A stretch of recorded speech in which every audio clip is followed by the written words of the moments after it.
In general, I think people shouldn't trust others, right? Like that's the whole premise of crypto. I think that the whole model of don't be evil clearly didn't work. The only thing that works is you can't be evil.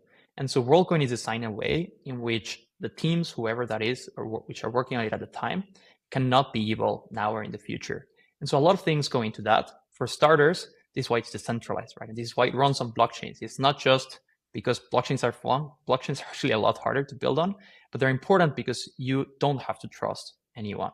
Digital identity is a hot topic, and on this show, we've explored solutions to digital identity that include using technologies like zero knowledge proof. WorldCoin has been tackling digital identity in a slightly different way. If you've been following the project, you know that it became popular in 2021 when the company raised more than $100 million to realize their vision of achieving a more equitable global economy. Since then, they've launched campaigns to scan human eyeballs, to gain access to aspects of their application, and to get WLD tokens. Now, the project has announced that it is building a layer 2 Ethereum blockchain that will be based on Optimism stack to offer users cheaper and faster speeds.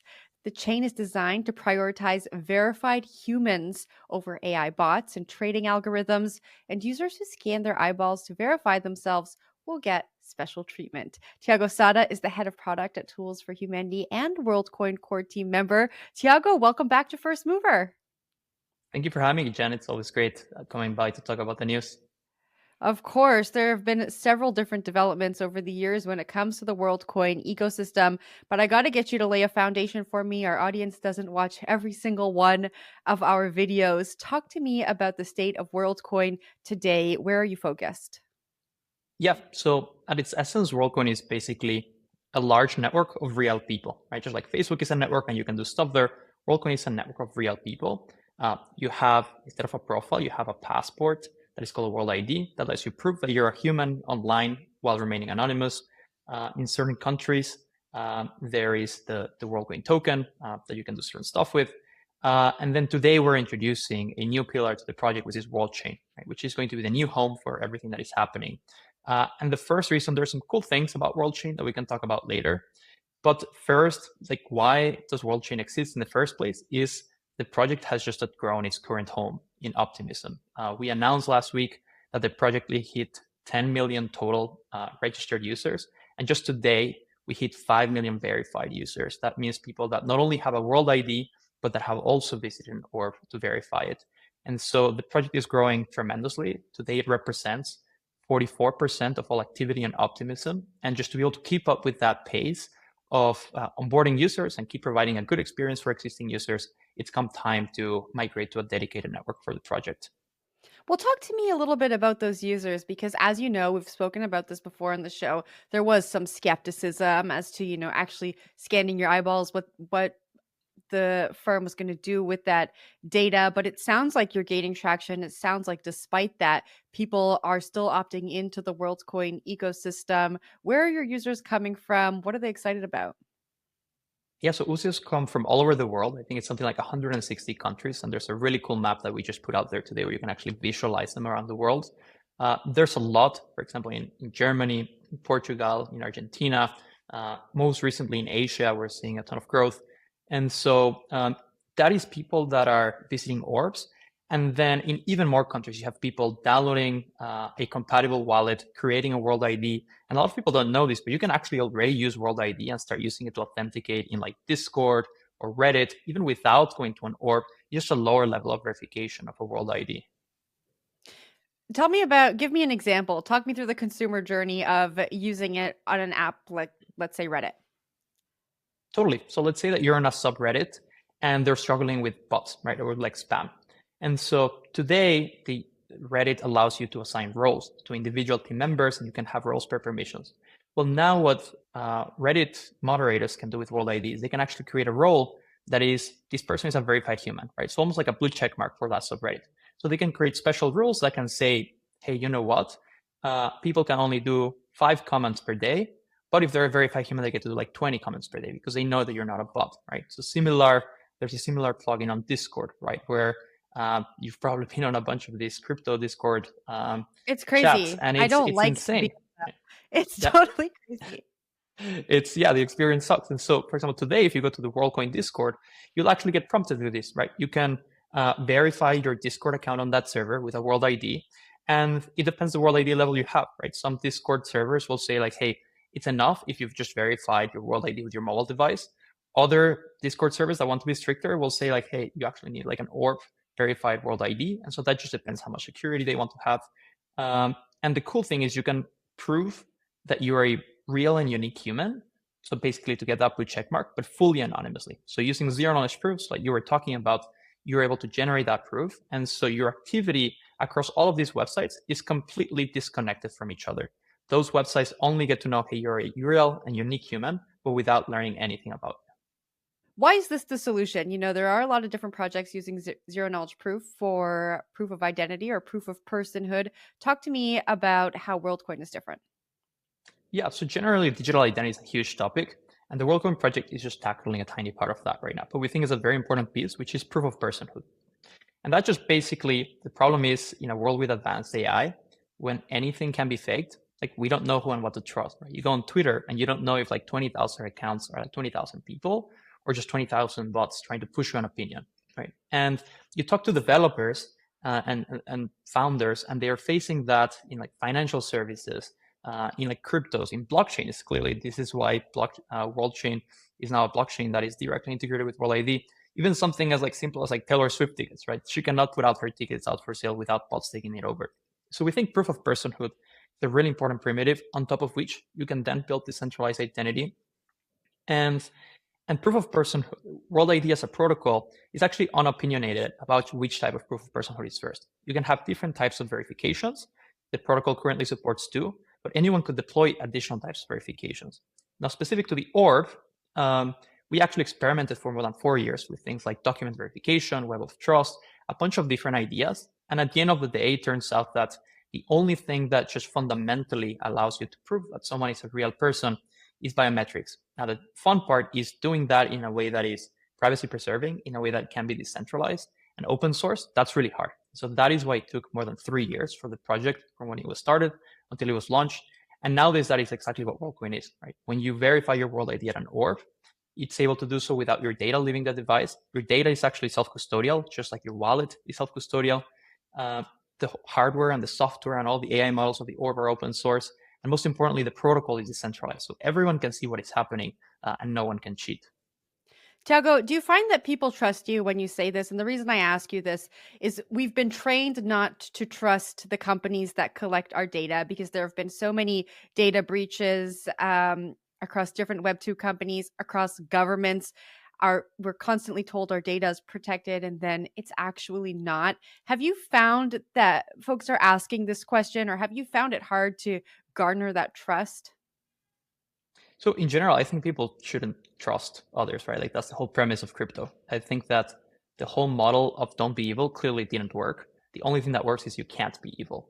And so Worldcoin is designed in a way in which the teams, whoever that is, or which are working on it at the time, cannot be evil now or in the future. And so a lot of things go into that. For starters, this is why it's decentralized, right? And this is why it runs on blockchains. It's not just because blockchains are fun. Blockchains are actually a lot harder to build on, but they're important because you don't have to trust anyone. Same thing with the open source, right? Building open source software is like harder in many ways, in particular software that needs to be secure. And hardware, you can imagine how difficult it is to build open source hardware. The reason those things matter is so that you don't have to trust someone. Yes, there's been audits, right? And we can sit right now and talk about the many audits that professionals have done around the world on the privacy, the security, the integrity of the system. But at the end of the day, you would still need to trust them. So the powerful thing about something like Worldcoin is that you don't have to trust anyone. You can just go on GitHub today and see exactly what is happening. And I think that's like very in line with the ethos of crypto. I guess what I mean is, don't the people who are going to the actual physical orbs and getting their eyeballs scanned, don't they need to trust that that data is actually not being stored as it's been outlined by Worldcoin? Yeah, again, so all of that is open source, but it's a good question. And it's something that when the project started, we had to like go out and figure out, right? Like, how do people feel about this? And to be honest, we were surprised by just how excited people were about this. Even though we designed the system in a way in which it did not require trust, the reality of things is like people understand the project, they're excited about it, and they would be willing to trust if that was required. what we've found is like with any type of technology, there's early adopters and you have like the majority and then you have late adopters. And I remember like when I first got my first phone, my dad was like, "Oh, I'll never have a phone. Like you're the only one in this house." And then like now you cannot take it away from him. And I think we're seeing something similar. To be honest with you, like nowadays, and I expect that for a long time, we'll continue to be focused on just like that early adopters that are super excited and they want to join. We don't have capacity to service them from like an orbs perspective. We cannot make orbs fast enough. From like an app perspective, there's just a lot of innovation that needs to happen, an ecosystem. And then most recently, just on-chain capacity. What we found is that we're not just already 40% or 44% of all the activity on Opti mainnet. In peak days, which is like quite often, like every week or every 2 weeks, where our users already exceed the capacity of the network, period. And so part of why WorldChain is so important is that we just need to expand capacity to keep servicing the current users and keep welcoming users at this rate. And so what we've seen everywhere is anywhere you start putting orbs, it always starts with the first adopters. Our focus is on starting to be able to like service them. But then as their friends and as their family understand the project, understand how private it is, they understand like, yeah, it's not super intuitive that like this happens to be the most private way to use things, but it is. Then you start seeing like the snowball effect when like just locally in different cities and communities, people start signing up faster. What's making people excited in the regions that you outlined to go out and interact with the orb, do you think? Yeah, so I think it's a bunch of different reasons, and I think it really changes per country. Right. So, for example, I was in Asia a couple of months ago in Japan and Korea, and there it's very much like the world ID side of things, right? Like that is, if you talk with them, they like really understand like where AI is going, and they really feel the need for proof of personhood. If you look, for example, like across the world in Argentina, where like a ton of people have also joined WorldCoin, it's actually the wallet and the financial services side of things, right? In particular, in Argentina, getting access to digital dollars is something super important. And so about 30% of all transactions in the WorldCoin ecosystem, in particular in Argentina, are just payments between people, which is something that we've always talked about in the context of crypto, but we're seeing it every day with users. And so I think that depending on which part of the world you're talking about, different things are interesting for different people. In Europe, for example, people are just curious about crypto, and we hear a lot like, hey, I've never like signed up to this, I've never gotten a Bitcoin, but just the idea of like joining and getting my first cryptocurrency is something interesting. So it changes quite a bit depending on the region you're talking about. All right, Tiago, we've talked to a bunch of different folks who are developing a lot of different layer twos. It seems that 2023 and 2024 are the years of layer two development. Why do we need so many layer twos? And I guess, how are you thinking about remaining competitive as more and more layer twos pop up? Yeah, so I think that world chain will be a different type of chain. I don't think we will try to compete for like normal users or to have like every single use case that crypto has. I think there's a ton of like great L2s that already service that. For example, I think like Base is amazing. I think OP mainnet has its role. I think there's a lot of really cool L2s that serve their role. I think honestly, just WorldCoin, like for world chain, it starts with like just don't fit in any other L2 anymore, and so we need a home for this community, which is usually a very different type of community. Our users, the vast majority of them, is their first time on crypto. They're not using a bunch of chains. They're not using a bunch of features. They're using just a handful of things that are actually useful in day-to-day life, whether it's payments, proof of personhood, holding a couple of crypto assets, and that's it. And so I expect that, or I would imagine that the way the WorldCoin and the world chain ecosystem will evolve is that it'll continue to grow in terms of just normal people that are trying to use things that are useful for their day-to-day lives. And the couple of those that become like power users and they want to like level up or start experimenting with a bunch of other things, they'll be able to do that in other chains, and that's totally fine. What's the value prop for developers? What kind of developers are you hoping come over and start building on WorldChain? Yeah, so we've done a couple of big announcements over the past year or two, and honestly, it was surprising just how much pull we had for developers and how much like chatting we had as soon as we started talking about WorldChain. There's two reasons for that. First of all, I mean, obviously, just the real human side of things, right? Like it's a problem that everyone has, right? Every dev, and so just having a chain that will be entirely built around verified humans. Of course, if you're not verified, you can still use it, but having one place with a ton of verified humans is just super useful for developers. But then two, which is quite interesting, it's just distribution, right? At the end of the day, what developers want is they're putting a ton of work into their products and they want it to reach real people like around the world. And that is something that today the WorldCoin ecosystem has more than 10 million users. More than 2 million of those are active every day on chain. And so for developers, just getting access to that user base and getting to really easily ship products to them, I think that's something that they're really excited about. That obviously gets compounded with all of the cool things that come with WorldChain. So the fact that transactions from verified humans get priority block space, the fact that verified humans also get a free gas allowance. So it's a lot easier to get started with all of these on-chain apps. And then in all the countries where the WorldCoin token is available, these users are also receiving their WorldCoin grants every 2 weeks. And so they can use those tokens to actually like spend them and use them across all of this app ecosystem. So I think that for developers, just is the first time that they can reach users with this breadth across the world and just ship things to them directly for their day-to-day lives. I know you mentioned payments a little bit earlier. What kind of applications are best suited for the chain if we're talking to developers? Definitely things focused on normal people and for everyday life. I would say like if this is something that's like a super weird experimental thing, it's probably Like so many things are in this yeah, industry. yeah, like you can definitely deploy it on WorldChain, right? Like it's open and permissionless. But I think that just in general, like the type of users and the type of ecosystem that this will probably be is products built around stablecoins, products that leverage civil resistance, products that marry those things, right? And so we've talked to a couple of developers that have said, you know what, maybe this is the first time we can actually build under collateralized lending because you have proof of personhood and you have decentralized finance. And so I think that a lot of use cases around both personal decentralized finance and proof of personhood and the marriage of those is what you will see. We've talked about verification via the orbs. What are the other tiers of verification if people can't get out to an orb and achieve that? I'm going to call it like the ultimate level. Yeah. So today there is 3 levels of verification. This is part of what we announced in December with World ID 2.0. There's basically an unverified World ID.